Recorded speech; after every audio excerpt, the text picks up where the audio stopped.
The young man had decided that his small town wasn't enough. So when he heard the rumors that gold had been found in California, he packed up his few belongings and started west. After weeks of walking alone, seeing only the occasional traveler and hastily moving through a few settlements, he began to feel very lonely. One night, though, after just beginning on the California Trail, he came across a camp of about 50 men. They had just left San Francisco with more gold than they could spend in a lifetime. He stayed with them for some time, camped on the banks of a small river. They welcomed the boy in, drank and sang with him, and fed him, and told him stories of the gold rush. But after a week or so, the boy decided it was time to move on. The night before he left, they stayed up late, drinking and singing. When the boy left in the morning, he felt so good that he whistled as he walked. The area was barren with hills and mountains jutting up in the rocky plains. He was still ways out from the alpine mountainous area known as the Rockies. The sun began to set, and he found a good spot for a camp. He made himself some dinner and took some drinks from the whiskey bottle that the group had given him. But before he could even put his bedroll out, he heard a voice.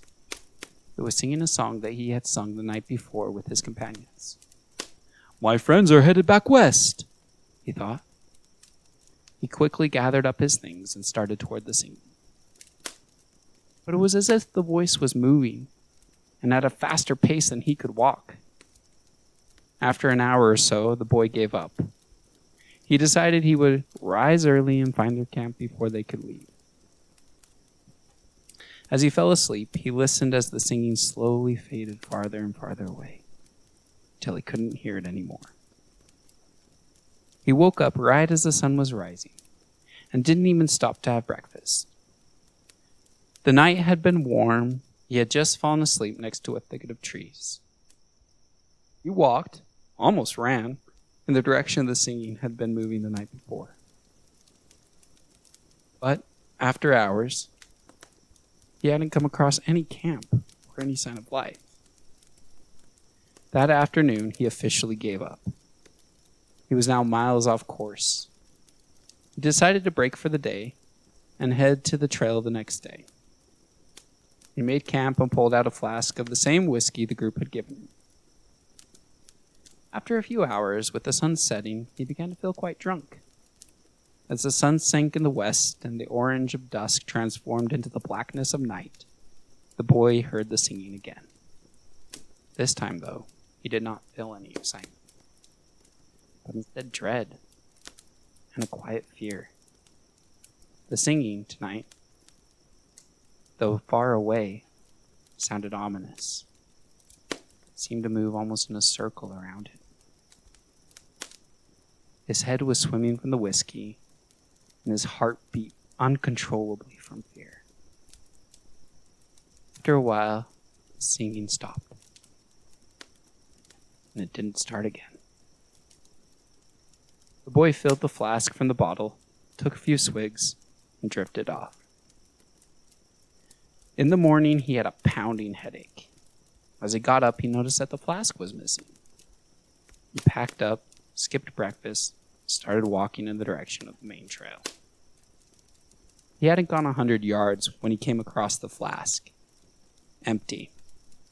"I must have thrown it in a drunken fit last night," he explained to himself, ignoring the fact that it was much farther away than he could have thrown it.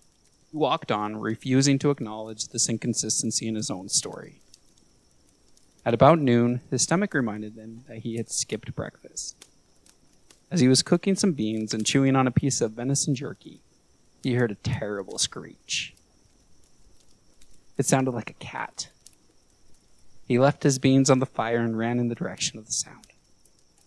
Why? Well, because he was young and didn't think things through. He eventually came on a small pond. On the bank of the water, a large cougar lay dead. It had 2 large puncture wounds in its side. They were still oozing blood. It didn't linger. He went straight back to camp and grabbed his knife. He didn't finish his beans, just threw them out, tossed everything into his pack, and began walking. But as he walked, he ruminated on the events of the last few days and decided there must be some magical beast following him. He remembered the flask of whiskey and came up with a plan. That evening, once he had set camp and finished eating, he filled his flask again and spilled a little around his sleeping spot. He laid down and pretended to sleep. After a short while, he heard something approaching in the most peculiar styles. Thump-thump, thump-thump, thump-thump, thump-thump.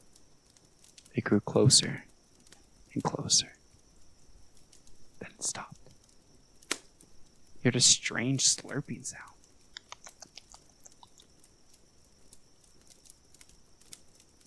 He had his knife in his hand, but out of view of the beast. Barely opened his eyes and saw the outline of it. He sprang and jabbed his knife into its throat. Blood gushed. The beast let out an agonizing cry and then fell over. Its body twitched and its legs kicked, and then the life left it and it lay still. What laid before the boy was a beast the size of a bear cub, with large horns and a sharp snout. He wrapped it in a blanket and decided he would drag it to the closest town, some 2 days a walk away. He sat down, drank some more whiskey, the adrenaline still pumping through his veins. For a few moments, the whiskey again began to settle into his soul. He laid down and drifted off. But as he was drifting, he thought he could hear the sound of singing that same song again off in the distance. But he was too tired, and sleep overtook him. In the morning, he woke, looked around. His fire was out, birds were chirping, and the beast was gone. He walked to town, and by the next day, he tried to tell all the people he could find. But he was too tired to react, and drifted off. In the morning, the body of the beast was gone. He got to town the next day. He tried to tell a few people to find out what the beast was. They all just looked at him as if he were crazy. He didn't linger in the town too long. Instead, he continued on his way to California. But the image of the beast, laying dead with his knife in its neck, never left his thoughts.